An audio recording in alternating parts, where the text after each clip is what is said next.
True, true, and you've really elaborated and told us about all all the analysis of all these states and what could have played an important role in turning these events as so. Coming to Tamil Nadu, you talked about the Gen Z that have played a big role in making Vijay win at a time when Vijay was not allowed to campaign, his movies were not being allowed to release.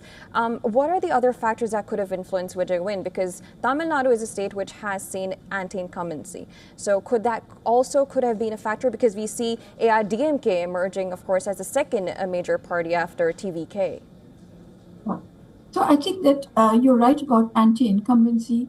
There is also the dynastic label that sticks with the DMK. But what is something which comes as a surprise to me also, but should be studied further, is the performance of the AIDMK. When you talked to either of the two parties, they would say the other party is our main opponent. TVK doesn't stand anywhere. Both parties would say that. But I would say that it is it is the anti-incumbency of the DMK, and it is also, we will have to figure out whether TVK only hit the DMK. Because the vote share of the AIADMK, according to what is being released by television channels, I haven't seen the ECI data yet, Election Commission, but the AIADMK vote share doesn't seem to have fallen that much, or very little. But the DMK has lost. You know, in any election, if you have a minus 10% vote swing, then that's it. You don't recover from such a huge vote swing. And I think that in the case of DMK, that's what's happened. And what you're asking is, how is it? What is it that swung the vote away from DMK? A negative vote for DMK or a positive vote for TVK? So I think that it is definitely, don't overlook the negative vote for DMK, although they will not like my saying that. But I think that there is an element of entitlement, which you can see in many, not all, but many ministers of the DMK, their behavior, etc. And also, please remember that in the last 10 years or before that, but also Jayalalitha did it, of course, AIADMK did it as much, that they would actually buy the votes. So I remember a very senior leader of a political party from Tamil Nadu telling me that the Jayalalitha has perfected this, and maybe the DMK had also, but he didn't mention the DMK, that in the morning they have all figured out in this street how many people are in which families, how many families and how many people. They've got the envelopes. At that time, it was only 500 rupees. But I'm talking about many years ago. So they would just give 500 rupees to every voter down the street. And there would be one person who was in charge of that street, one cadre of the AIDMK. And so they started buying the votes, whether they started or it was started earlier. But in Tamil Nadu, it was down to a science. Right. So when you have murky things like that, which have come along, then TVK, Vijay, who doesn't say, he only speaks in public. He hasn't, as far as I know, he's had no press interviews.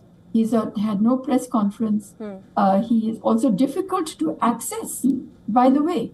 It isn't as if he's available all the time. So I think many of these things that come from maybe being a star, a superstar on Tamil movies, he will now have to change if he's going to be the chief minister contender. True, true. And that being said, Tamil Nadu has a long history of electing film stars, but we've seen that the ones for talking about Jayalalitha, they have all stood up with already an existing party. While we look at Vijay, he's come up with a new party which has new members. Do you think they're just ready to win, or they're capable of now, being a government in Tamil Nadu? How ready do you think they are?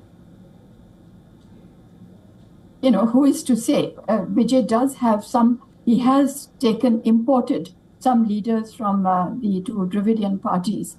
And I'm sure he's well aware that these are the things that work and these are the things that don't work.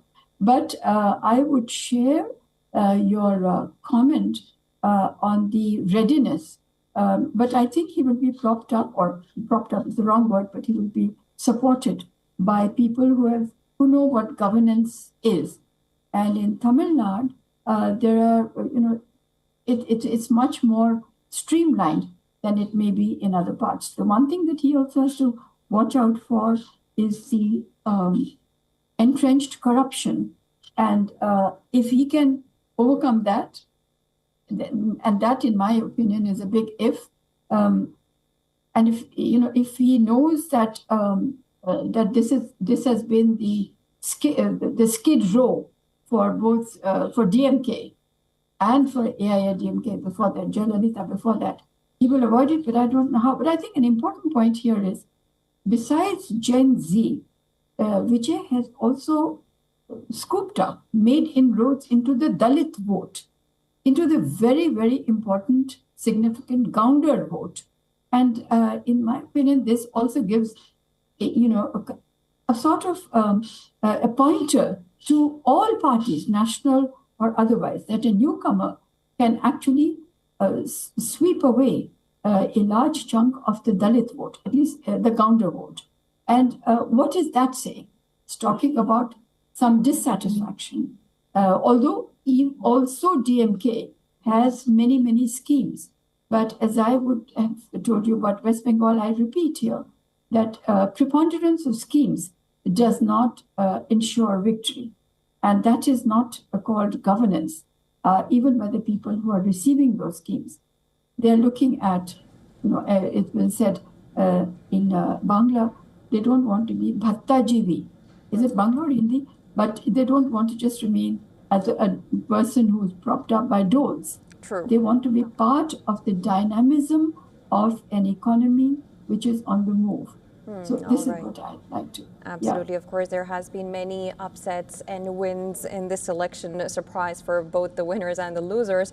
Thank you so much for joining on the broadcast. You explained all of the factors very beautifully. Thank you so much for joining on the broadcast and explaining. Thank you so much.